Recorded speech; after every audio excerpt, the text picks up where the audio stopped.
Good to go? Okay. Thank you very much for asking me, Helen. I hope I have a decent enough contribution to make. As I say, Donncha can fact check me if anything I say is off the mark. But I kind of want to speak today just because I'm very, very aware that I haven't even been married a year yet. We're coming up to 11 months, so we got married last July. So, you know, while the gospel references I make and things like this will be gospel truth, the rest of it is certainly just what's worked for us and the sort of guidance we've received from couples who've been married longer than we have been and things like this. So, yeah, what I want to do today is, as Helen asked me to, talk about, from my position as sort of a young man who takes his faith, at least I try to take my faith seriously, and not so good at it sometimes, but we'll be talking about sort of, first of all, discernment, as in how I sort of came to the realization that marriage was more likely for me than religious life, dating, engagement, and then marriage. So sort of go through it step by step, and I won't be going too airy-fairy or theoretical. I'll try to tie everything back to mine and Marta's own experience and sort of how it worked out for us and how it is working out and sort of what we think the near future anyway looks for us. So I'd like to begin with a quote, with that sort of context out of the way, by G.K. Chesterton. Anyone who follows the Catholic Gentleman on Facebook will be probably familiar with this quote, which is the most extraordinary thing in the world is an ordinary man and an ordinary woman and their ordinary children, which I'm coming to see, not calling myself extraordinary or anything like that, but the institution of marriage is absolutely remarkable, and it does, if it's entered into in the right spirit, it does so much for you, and it's certainly been the case for Marta and I. So to give a bit of an introduction as to who I am, and some of you in the crowd know me, but to give a bit more about myself, I think the reason Helen asked me is because I have a bit of a pure in heart heritage in that I was on the mission team from January 2019 to June 2020. I think we were the last mission team maybe Pure in Heart had, myself and another girl, Alexandria, and we got the wonderful opportunity to get out to some schools and give some talks and things like that. So it was a very different time, but it was a real blessing, and a lot of my best friends that I have now came from the Pure in Heart prayer meeting, and indeed that's where I met Marta, as I'll be getting into. So I think that's why I was maybe the first choice to come to mind for this. Right now I'm a journalist with the Irish Catholic newspaper.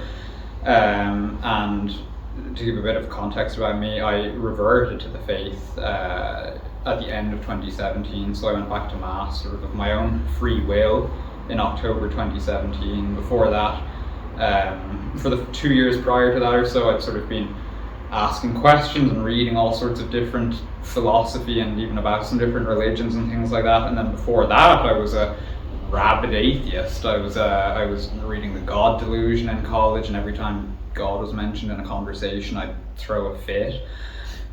So I really did a 180 in quite a short space of time. But yeah, as I mentioned, I suppose the most pertinent part today is that I met my wife Marta at this very prayer meeting at Pure in Heart at the end of 2018. So before getting into any of the sort of details around the relationship or anything like that, I'll offer my 2 cents on sort of discernment and how I came to see that marriage was the road that God was calling me down as opposed to religious life. Because like a lot of people who had any sort of radical reversion or conversion, whichever was the case for you, I think religious life is a real possibility in your mind. I mean, God is so generous with you and you want to give him back whatever he asks, and it's not altogether clear which path it is that he wants you to walk. So in the context, my talk being on dating, engagement and marriage, in the context of marriage, I think it's very important to sort out whether it's married or religious life for you from the very beginning. I'm personally of the opinion that it's sort of cruel to date with one foot in the seminary, as they say. So, you know, to be asking girls out and then sort of saying on those dates, maybe in passing, that, you know, oh, I'm thinking about the priesthood, or, you know, I'm thinking about joining the seminary. My response to that would be, well, if you're thinking about it, go and do it. You know, it's going to be the only way you're going to find out if it's for you. As Father Mike Schmidt says, you've got to gather data, as it were, and the way you do that is by going to the seminary and giving it a go, or taking a retreat with a religious order. I mean, there's plenty of them in Ireland. So I think that if you're feeling like you could go down the religious path, it's one that, particularly as men, you can be quite decisive about. You can sort of, there are clear things that you can do. As I say, join the seminary. I know one wonderful young man who, I don't even know him well, but I remember chatting to him at a Youth 2000 one time, and he said, he was going to go to Maynooth just because, he really loves God, and what has he got to lose? He was equally open to sort of that and to marriage, so he was going to give it a go. And if it wasn't for him, no hassle. He'll be closer to his vocation for knowing that religious life wasn't for him. So I do think that's a very viable strategy to take. As I said, I'm personally quite a firm believer that you shouldn't ask a girl out unless you're sure you can marry her. It's quite a high bar to set, but I do think in Catholic circles, it's something that I heard very early on when I came back into these circles, and it's sort of held true the entire way through, which is that, while dating can be fun, we're not dating for fun as our end goal. We're dating to get married, dating to fulfill God's calling for us. We're trying to find out if this is what God wants from us in our lives. And, so if you're dating a girl and you're just kind of casual about it, well, number one, that's not good for you because it's not taking you any closer to God, really. And number two, it's not charitable at all towards her, because she might be on a totally different page and might care deeply for you. So it's very important that you sort of get these things set ahead of time, because you're going to save yourself a whole lot of yourself and her a whole lot of pain and sort of confusion maybe further down the road. For me, as I said, when I came back into all of this, being very passionate and having that real powerful reversion into all of this and coming to know who God was, initially it was a real open question for me, whether, I say an open question, on an intellectual level it was, but I think realistically I never strayed from the notion that marriage was for me. The reason being, whenever I would think about religious life, and I would think about myself and sort of what skills and traits I bring to the table, I was very aware that marriage would stretch me more uncomfortably than religious life would. My sort of baseline is that I love prayer. I really enjoy doing it. I love mixing with people and socializing, and I know it's a lot more to priesthood than that, but you really are called to all corners of the globe, as it were, as a priest. And I think there was a sense in which, even though it's astonishingly busy and that would have been draining for me, I think that mixing with lots of people maybe would have suited me. I love scripture, and I love all of the things that I would have been devoting me to as a priest.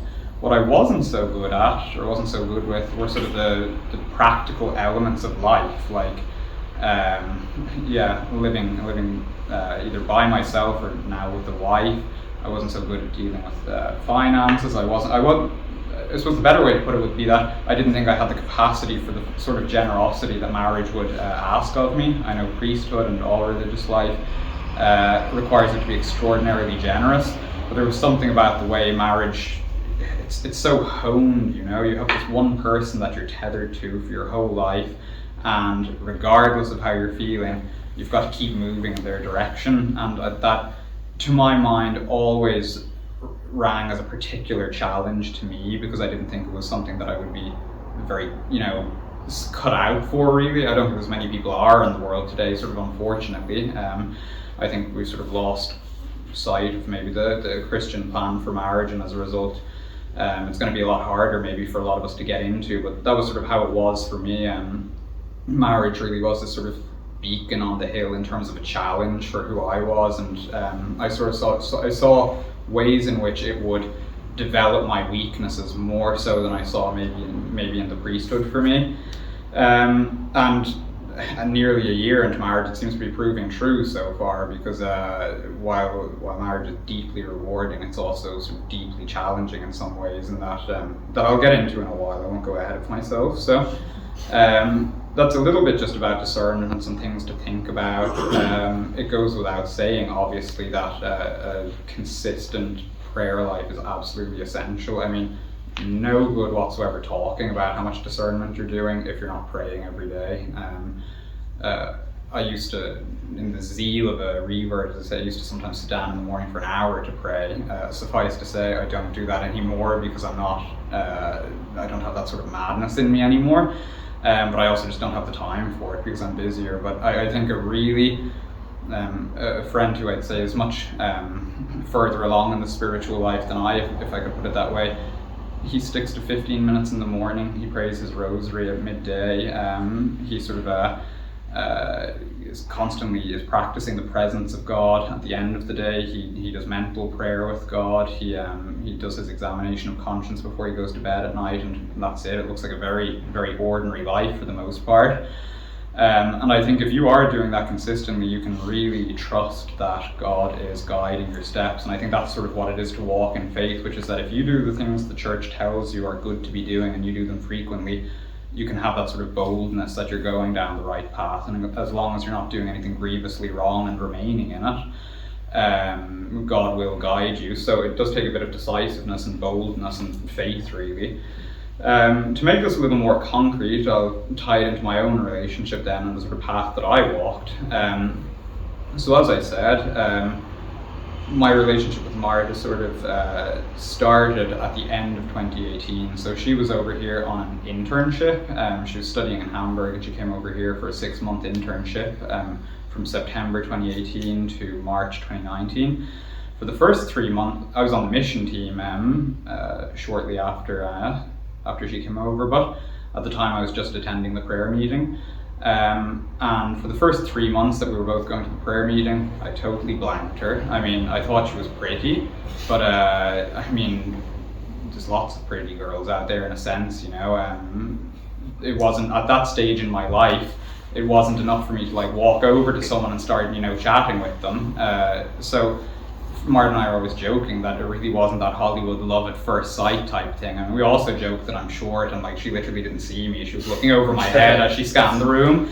So there was that, but we finally got chatting through the Giannica Christmas party. So it was a social event that lots of people went to. And she only had 3 months left in Ireland at that stage, not even 3 full months, but a short while. And so we struck up a friendship at that Christmas party. We found each other interesting. I couldn't say it was a friendship yet because it takes longer than that. But over the course of the next couple of weeks that she still had here, we went on a hike out to Howth with Pure in Heart. We met up a couple of times with friends. And again, it was just, you know, once every few weeks. We only met about 3 or 4 times, maybe before she left. But I found it really interesting. And at that stage I was living a pretty healthy life, I would say, in that I wasn't using my phone all that much. I was reading a lot, loved writing and things. So when she was heading off, I said, you know, well, I'm not on social media, but I've always wanted a pen pal. So would you like to, you know, start writing letters? And she was still looking to practice her English, so she thought, oh great, yeah. So she went back and we started writing letters to each other. And I always think it's funny because people say, oh, it's so romantic and all of this, but if you look at the letters, you know, it's literally just talking about God. And I'm not saying, wow, you know, look at how holy we are or anything like this, but at the time, again, this is just how it developed for me. I mean, I'm not knocking the idea that you can meet someone and be enamored with them sort of straight away, but the way it worked for us was very sort of traditional PIH. It was like the friendship developed. It developed powerfully through the letters. I mean, we were talking about God and about what we were reading and what we were up to and things like this. And we really got a feel for each other that way in a very sort of, I would say, healthy or detached way nearly, because we didn't have any horse in the race, as it were. We were genuinely interacting on a very sort of a detached level. So our friendship really developed because I really liked her faith. Was very compatible with mine, to put it that way. She sort of understood God in a way that made sense to me, even though we were very different people, and I'll be getting more into that when we talk about marriage. But we really came to see that we were quite compatible people, and we really just enjoyed each other's thoughts and how the other person thought and what they were up to and things like that. So we wrote the letters over the course of the next couple of months, and interspersed with that we did some traveling with friends. So that was sort of that social element was thrown in, which I think is really important, because in school we always used to think it was very unhealthy, and we were right when two people start to take a liking to each other and they just sequester themselves off away from their social circle. I think it's very important actually that you are able to bounce off other people in a sense. I mean, your friends are a real in a sense they provide a true reflection of what you're like, and if you're meeting with this person in isolation, you sort of deprive them that other look at yourself. You're not able to feed them this image that you've cultivated. Your friends sort of reveal the real truth of what you're like. So it was very useful for us that we spent so much time with friends over those months. So we did some traveling, and then on the last trip, which was actually to Krakow in Poland, so where she's from and where we're living now, not Krakow but Poland. It wasn't so much that I asked her out, so much as I told her that I thought there was more to the friendship than we had said so far. So our relationship was a little unorthodox in that, like, again, it wasn't love at first sight and I asked her out on the back of that. It was more so that we became friends, and that developed over the course of a couple of months, and then it was through that friendship and our getting to know each other that I came to realise, wow, I like this girl, and I sort of what I told her on that night is I was telling her that I think there's more to our friendship than just friendship. I told her that I thought she was very good for me, and I think that's really been the key for both of us ever since then. It hasn't changed at all, which was that Marta and I are very different personalities. I move at a much slower pace. I love reading. If I was left to my own devices, I'd probably stay within the same 5 kilometers, even without lockdown restrictions. I move at a very sort of sedentary pace, as it were. Whereas she told me back when we were just friends that she loves nothing more than a full schedule. Like, another person might have said, "Oh, red flag, you're both totally incompatible in that sense." But we were certainly different, but we were bound by our common values, and all being Catholic here, we could say we're bound by God. We really, as I said throughout those letters, we'd come to understand each other very well and very clearly, and we saw God in quite a similar way, because people can have different kinds of faith, and I might not be extremely well suited to a relationship with a super bubbly, charismatic person, but not because it's wrong, just because it doesn't really do it for me. Whereas the way sort of Marta related to God and how she spoke to him and all of this was really gelled with me, and that it was clear to me that she was really in a relationship with God. She wasn't just speaking the religious language. She wasn't just going through the motions. She really loved God and cared about pursuing his plan for her life. So that's all just to say that I said she was good for me, and that was because she was different, but it was in a way that complemented me. So a lot of the ways in which she's very, very efficient and developed are ways in which I'm very weak, and a lot of the ways in which I'm sort of, a lot of the ways in which I'm strong, she's not really. Like, a couple of examples, I don't think she'll give out to me if she sees it on the video, but I'm patient, she's not really. And I think my patience sort of is rubbing off on her, where she's very efficient. She's good at doing what needs to be done, and I just traditionally have not been.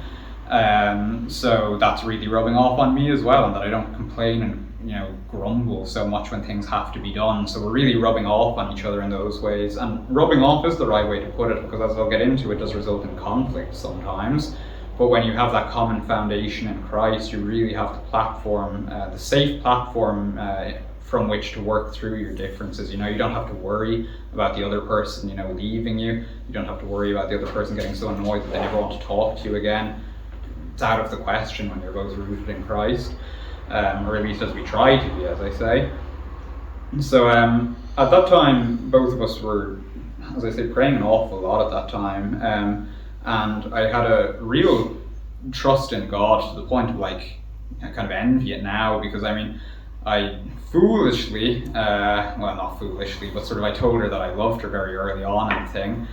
And it's funny, in chatting to other couples now, I realize that in our experience anyway, men are the ones that are more likely to say it first. I don't know if you guys have chatted to anyone about this, but in our experience, it's generally men say it first.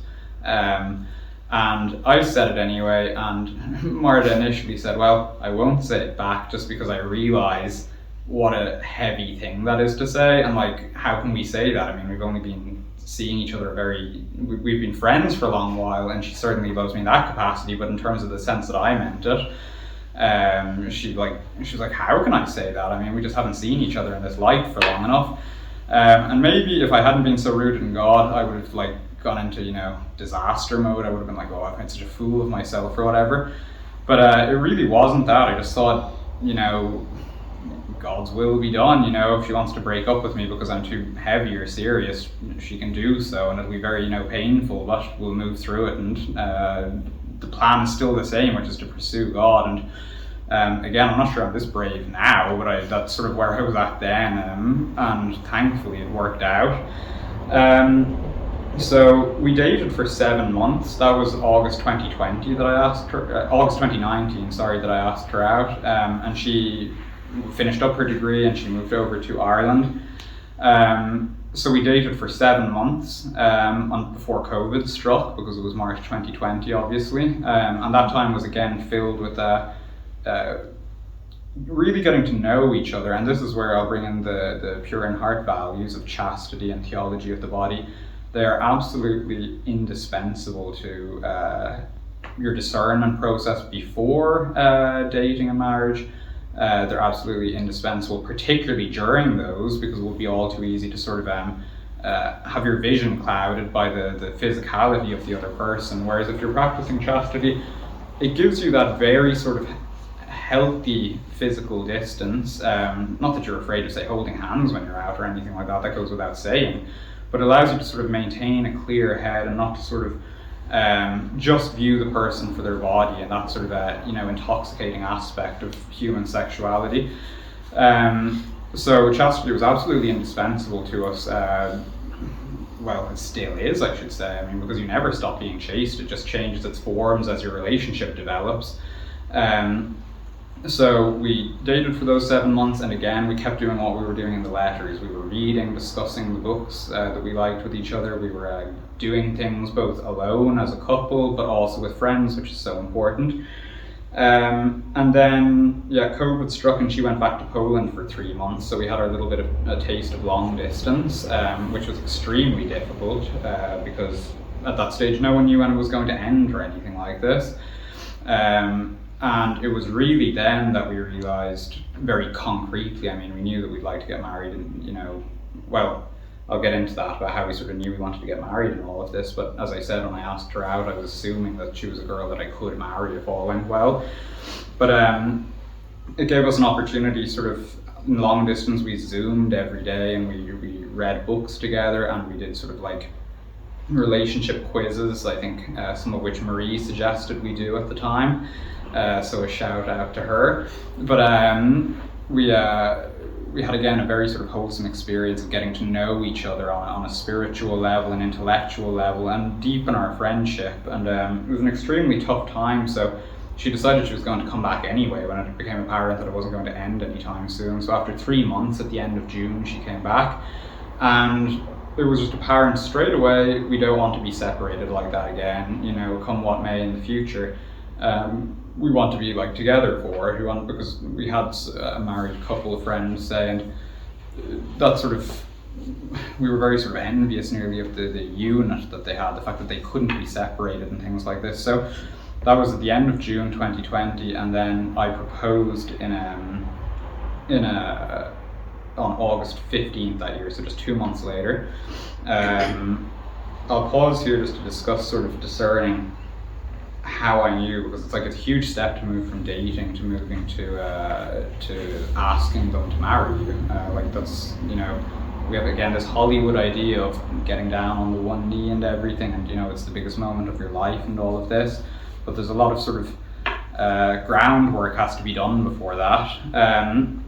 So I'd always said, and I still believe, that a year of good dating should reveal to you whether you'll be able to make it work with your girlfriend. If you've had important conversations, a sort of a variety of experiences with family and friends, and alone together, you should be in a position to say whether you'd want to or whether you'd be able to spend your lives together.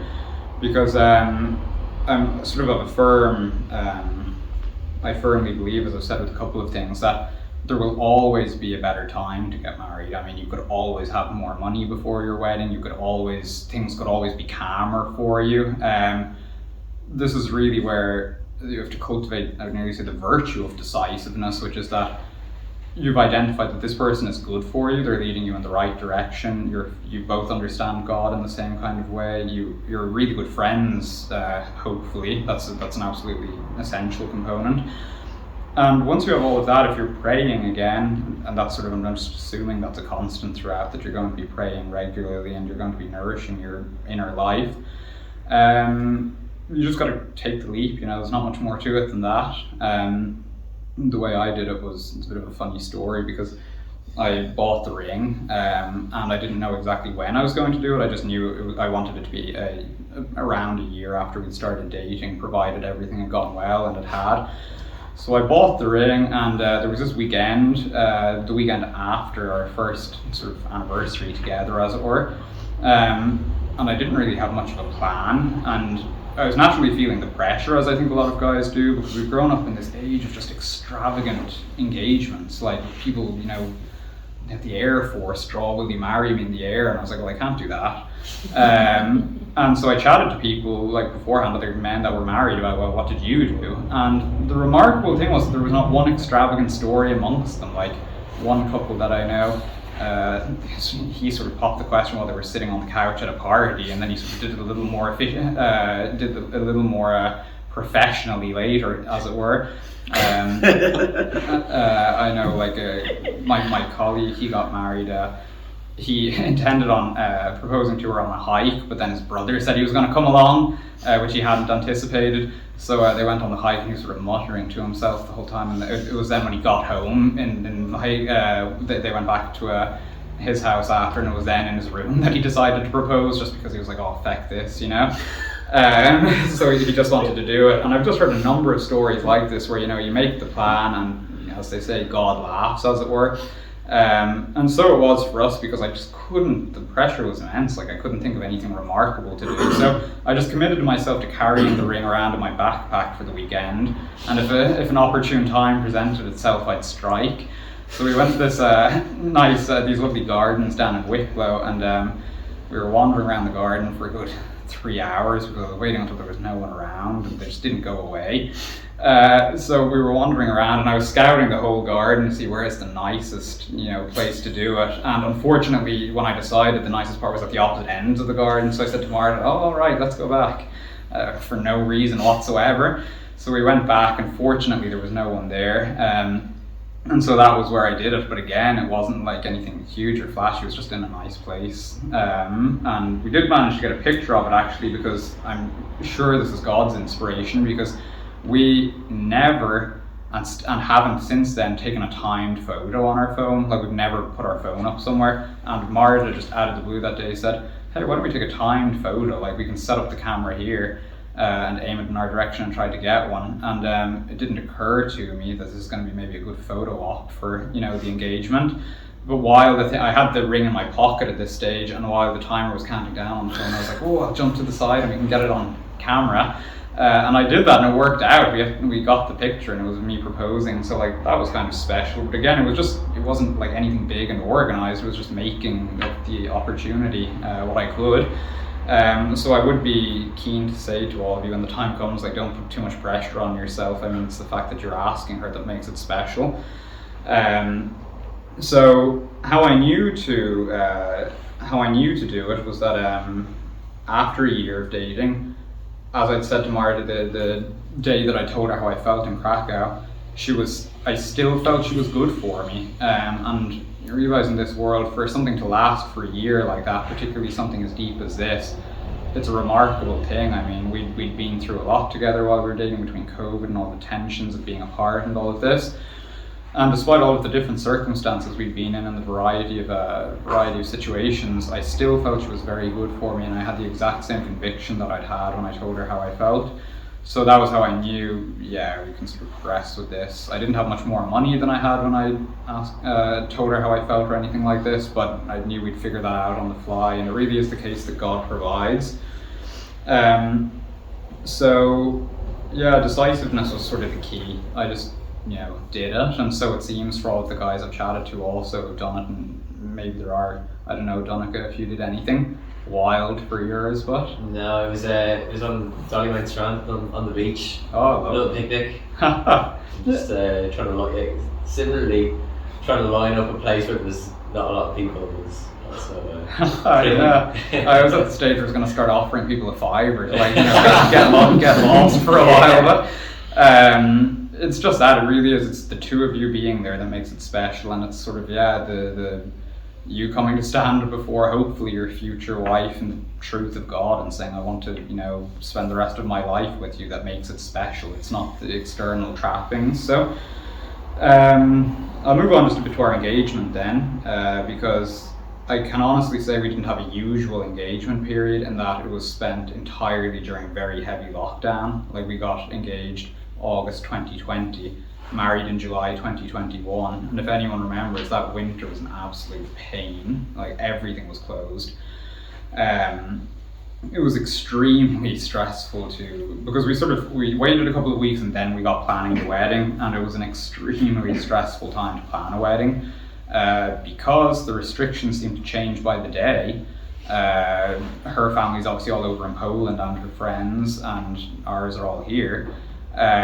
So what are you to do when countries have shut down air travel, and it's not clear what's required to move between them and things like this? So initially we planned to have it in Poland, then it became apparent that a lot of people wouldn't travel, so we're like, okay, we'll have it in Ireland, and then people didn't want to travel from Poland, and then the mad thought crossed our minds briefly that, we'll go do it on neutral ground, we'll go to Malta or something like this, and we'll just have 2 witnesses, but obviously it wasn't a mad idea.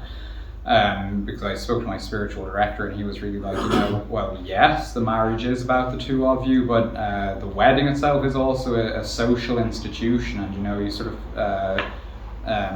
err on the side of giving everyone what they deserve, like parents the opportunity to be there, and family the opportunity to experience that, and things like that. So we sort of doubled down and committed to have it in Ireland, and by the grace of God, and it was surely that, the restrictions allowed for her family, her parents to come over, and a lot of her friends.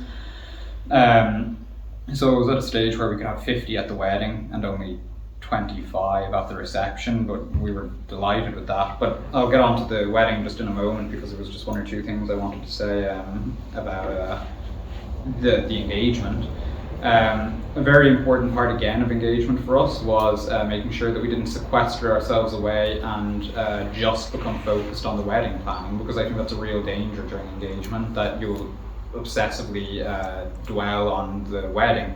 Your relationship has to continue. I mean, you want to set out as you mean to go on, so you want to keep putting each other first. So we really tried our best to keep up a good tradition of date nights and things like this, and making an effort with each other.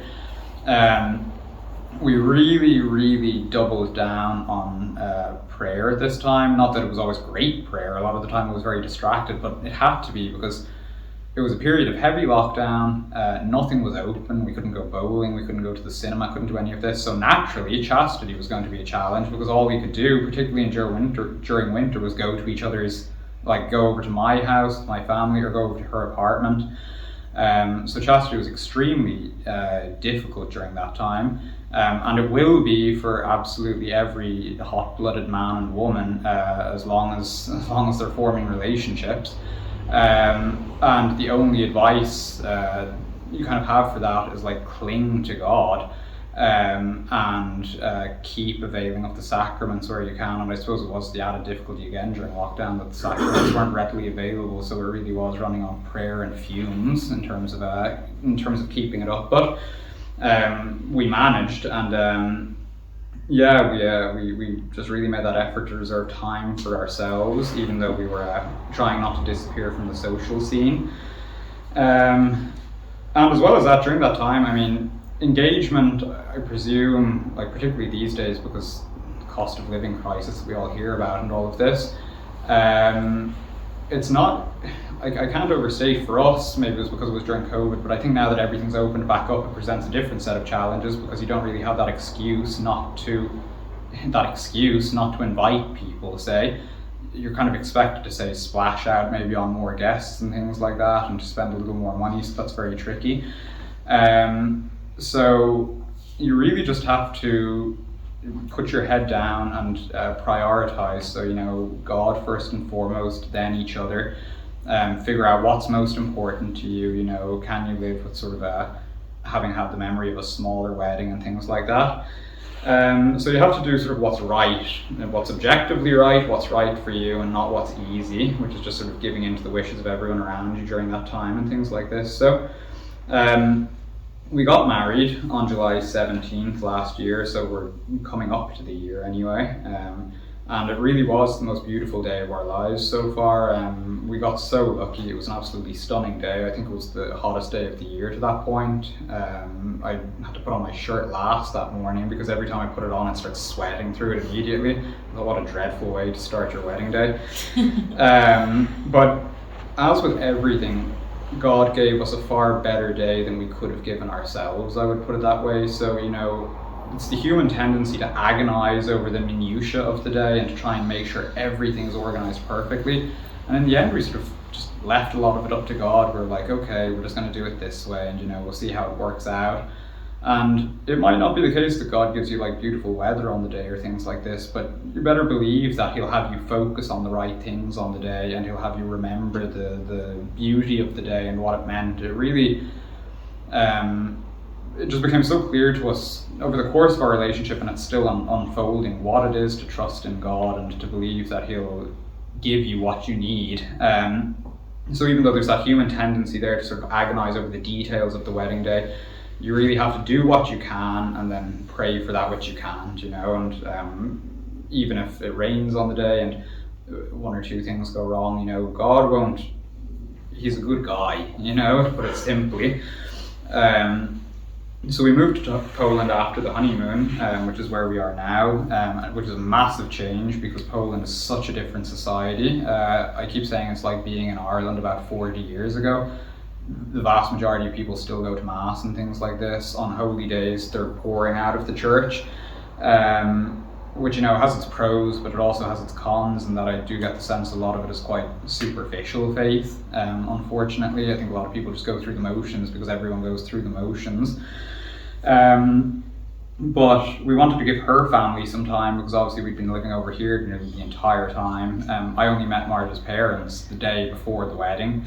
I had to ask her, I texted her dad to say these are, you know, my intentions, so I had to Google Translate it because I didn't speak any Polish at the time.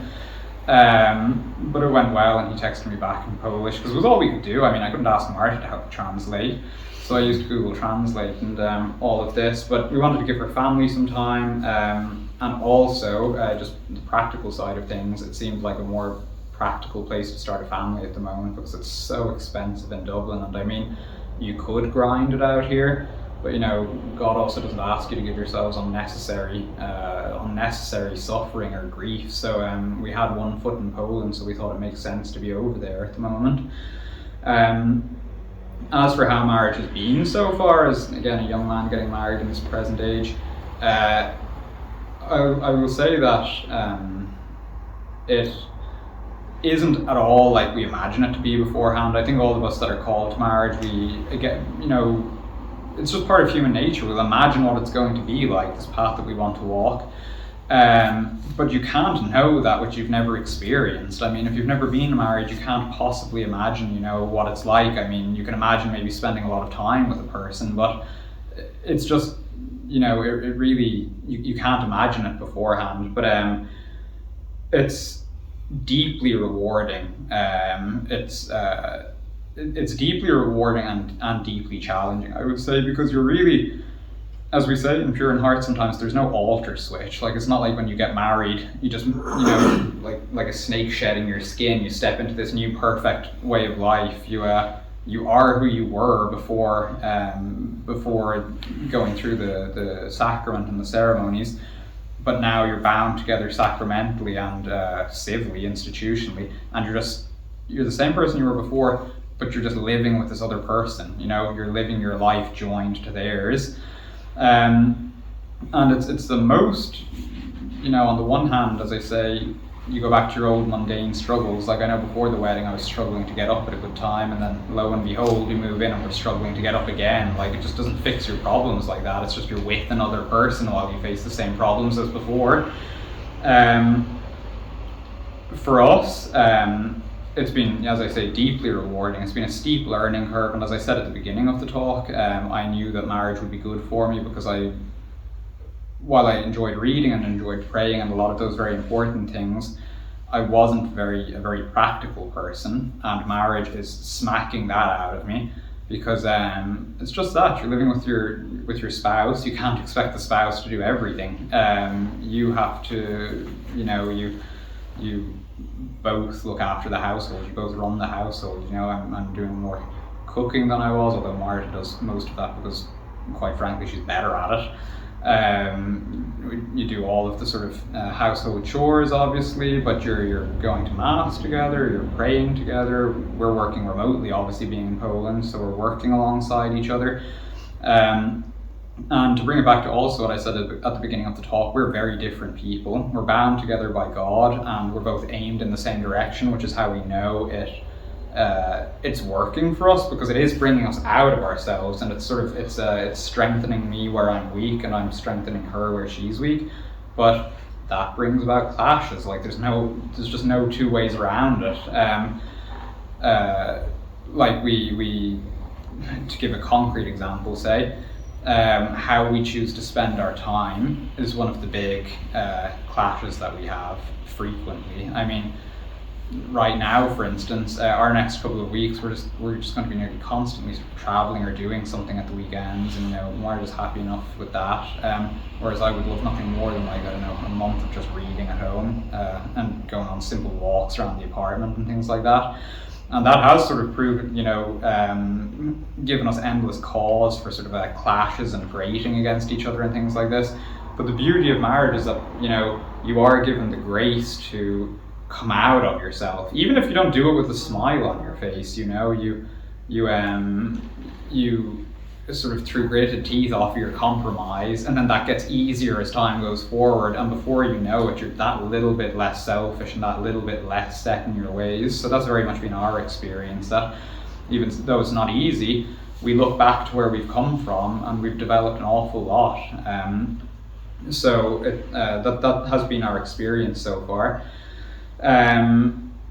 We're still trying to learn how to become more sort of us oriented than me oriented. That certainly doesn't happen overnight in marriage. Like I certainly still, I would say, fight my corner more often than in marriage than I sort of fight our corner, like what's best for both of us.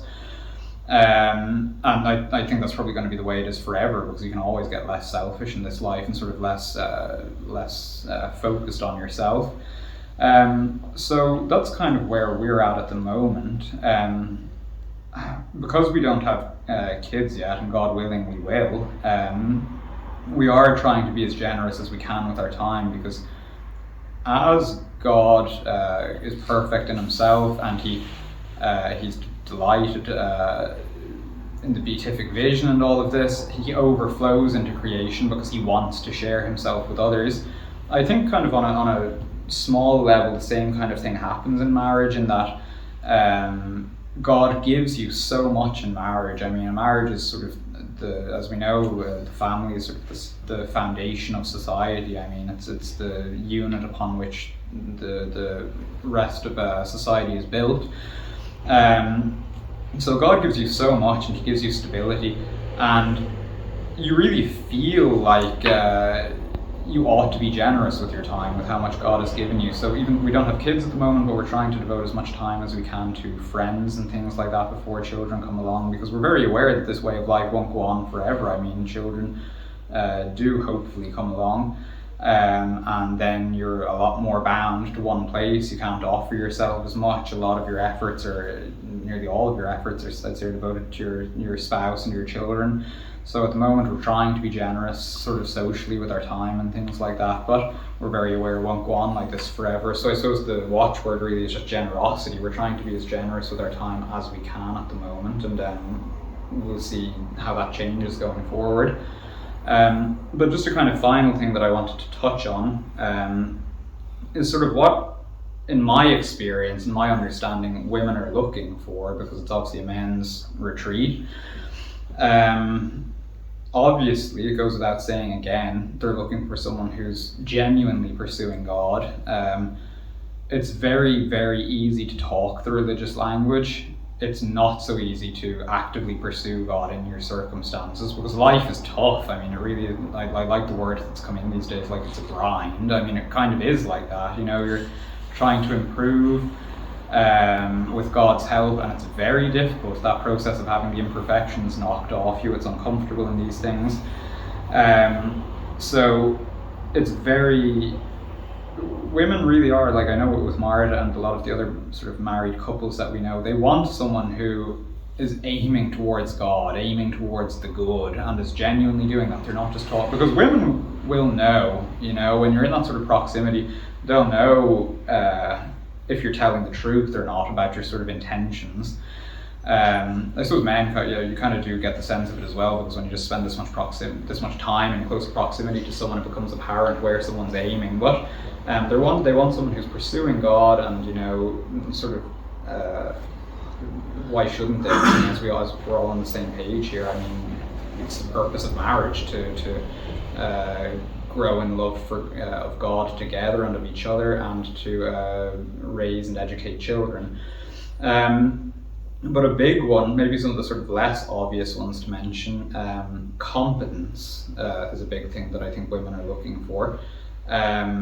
Jordan Peterson speaks a lot about this, but I've sort of seen it in my own experience now, because we've sort of moved into a different phase of life now, where we're not spending as much time, say, with single friends, because of where we are in Poland. A lot of the people we hang around with now are couples.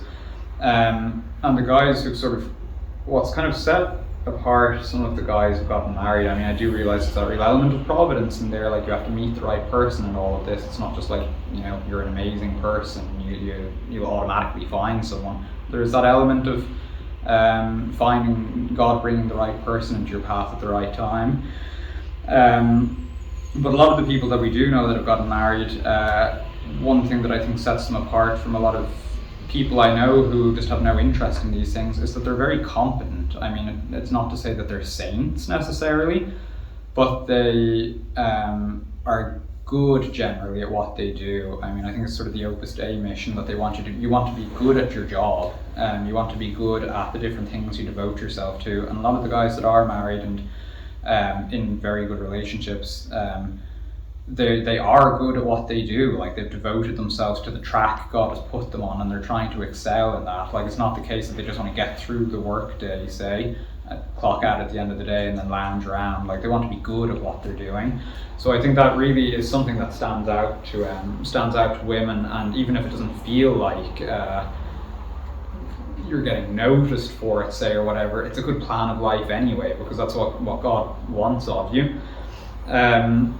Women, I've come to see, want someone with whom they can feel safe, not just physically, that's sort of the most obvious one that comes to mind, but also emotionally and spiritually. They want someone who takes their spiritual life seriously, their sort of spiritual care, but also their emotional care, because as I've come to see, men and women experience emotions totally differently. I think men are a little more sort of blunt. It's like, you know, I'm angry now, and that's what I am, and you know, that's all there is to it. Whereas maybe a woman can feel like a million different things at the same time, and it can be a bit intimidating to deal with, at least in my experience. But you make them sort of feel emotionally safe, as it were, by acknowledging how they feel is a big thing that I've learned over the past while. Acknowledging how they feel, acknowledging that the reason for feeling that way is valid. If you disagree with it, you don't tell them just that they're wrong, you talk through it. That's something maybe that I should have brought up before now, but it's suitable now that I'm sort of maybe at the advice section of the talk. Talking is, I hope it's not offensive to say, a woman's bread and butter. Like, I think men are a little more inclined to sort of retreat into themselves. I know when I'm annoyed by something, I'd much rather go for a walk. I'd much rather, you know, I don't know, watch a movie or read or something like this, that'll sort of speak to me. Whereas married anyway, and a lot of the women, both married and in relationships that I know, they want to talk about it, and they'd like to talk about it now, ideally, which is, that's really a way in which men have to come out of themselves, because that is just, in my experience, not natural for us. And I often get annoyed with Marta when she wants to, and sometimes I'm right to do so. I mean, an example was that we were going to bed a couple of weeks ago, and there was something she wanted to chat about, so she brought it up at 10 to 11 at night as my head was hitting the pillow, and I was like, what sort of timing is this? So she's sort of learned since then, and she's sort of, I'm going to disagree slightly with the conventional wisdom that you shouldn't go to bed on an argument. I think if it's a very serious argument, you should hash it out then. But sometimes, from the male perspective, a bit of space does good. I was in a very bad mood a couple of weeks ago as well about I can't even remember what it was about. But Marta knew there was sort of no dealing with me at that time, so she just let me go to bed, and the next morning I was in a great mood, and we were able to chat about it. So I think sometimes there's a time and a place for that, but if it's of sufficient seriousness, it's worth, particularly if she's very adamant on talking about it now, it's very good to enter into that, and that's one way in which men can really come out of themselves and acknowledge the legitimacy of her concerns. What women are looking for, again, I'm nearly finished, so I won't be going too much longer, but what women are looking for, I would say a friend is a big part of it. Again, I think Impure in Heart really nailed this message, which is that ideally, you develop your friendship with someone before you rush through all of the landmarks along the way to marriage. You take that time to get to know each other, because when you're married, you spend an awful lot of time together. The reality of it doesn't really hit you until you're married, but there's a lot of, say, quiet time in the house. There's a lot of, even when you're walking between different places, if you're walking to the shop, you're walking next to this person for 30 minutes. If you've ever done that with someone that you're not particularly close to, it's a bit awkward. So you want to be, you want to be friends with the person that you're marrying, and do you get that under control right at the beginning? And I think one that's maybe sort of important to men as well is, become aware of I kind of touched on this with the emotions a minute ago, but become aware acknowledge the differences between men and women, and respect them in some ways. This isn't to say totally, cover over what you're interested in all of this, but for instance, the conversations I have with my male friends, just wouldn't be that interesting to Marta. I'm fascinated by history, love World War II history and things like that. I could talk about it for hours. Marta couldn't talk about it for hours, and I've sort of learned through experience that if I try to, there comes a point where she just gets bored. But the thing is, it's not that she's wrong to be like that. It's understandable. That's how she is. So it's very sort of important to when you meet someone and you're establishing that friendship, and if you move into dating and engagement, it's very important to sort of feel out those differences and be open to compromising on them, to put it that way. Again, I'm not sort of saying that you should totally throw your interests out the window just in favor of accommodating everything of theirs, but be open to the fact that they're not you, and they're not as interested in everything you're interested in, and you make that space for each other really in the relationship. And at least that seems to be working for us so far. Just a final couple of things, because I took some notes on Lewis while I was in here actually, because there were some things that I remembered I wanted to say, and I didn't put them down in my main notes, as it were, so I'll be very quick. When we got married, I can't remember who said it to us beforehand, but they said, there was this older couple who were very much in their faith, and they said, it's not a bad idea just to take time for yourselves after getting married. You don't need to set a specific time on it, but for us it was kind of aiming generally for a year. I mean, if God granted us kids before that, we were very open to it, but we were sort of aiming for about a year of just focusing on each other, because on the one hand, while I say there's no alter switch and you don't change like that, you have both undergone a massive change and you've moved into a totally new life, a new phase of life. And you're never going to get an opportunity like this again to establish your routines, sort of focus on each other and develop your relationship, to figure out how to resolve your conflicts, like in all of those little clashes that'll come up. Now is the time to figure out healthy mechanisms for resolving them. Because a strong marriage really is the best thing for kids. I mean, the best gift you can give your future kids as a man is to love your wife as well as you can. Again, I'm speaking just as a guy who hasn't been married even a year yet, but my understanding is, and having chatted to some couples who've been married longer than us, they sort of echo this, that the best thing you can give your kids is a strong marriage, a strong base to grow up from. And for Marta and I, this first year has been absolutely invaluable in figuring each other out and figuring out sort of how to argue well, or how to clash well, how to live alongside each other, how to support one another. So I think having that bit of time, again, after you get married, is super useful. What I would say is everything I've said today, I mean, this has all come from my experience, but I also acknowledge that you do have those objective church truths, and you have a lot of objective wisdom that goes with marriage, but it is also the case that every one is different and every marriage is different as well. What works for us might not work for another couple, because the two people making up the marriage might be very different to us. So there is a bit of variety possible in there. And yeah, I suppose my final note, just to end it again on God, is just that. I mean, I know there's a lot of anxiety around this topic in particular.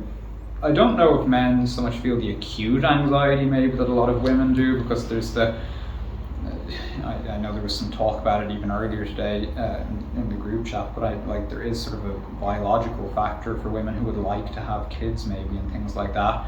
So men maybe don't feel the sort of acute tension as much, but it's certainly one of the biggest questions that occupies men's mind. I mean, I certainly thought about it regularly before I found Marty. You know, who am I going to marry? You know, when am I going to meet them? How will I know when I meet them? And things like this. And genuinely, you know, without being airy-fairy about it, the best thing you can do is grow close to God during this time. If you've found the person you're interested in and you think there might be a future with, if you haven't, the best strategy regardless is to become the best version of yourself now and move in the direction of sainthood now, because at the end of the day, that's what marriage is about. It's about becoming a saint. It's not about, you know, the end goal isn't finding this perfect person. The end goal is, becoming a saint through marriage. So you may as well start down that road now, and you can trust that God will, he'll provide you opportunities to sort of find the right person if that's what's for you. And if something else is for you, he'll bring that about as well if you're focusing on your interior life. And that really has been my experience, that banking on God, to put it quite simply, has never ever been a bad decision. Like, it's not easy, but it's got me to where I am now, and it's getting me to where I'm going, I would put it that way. So I really just would exhort everyone to remain steadfast in the faith, as it were, because God certainly is good no matter what comes. So thank you very much. Thank you.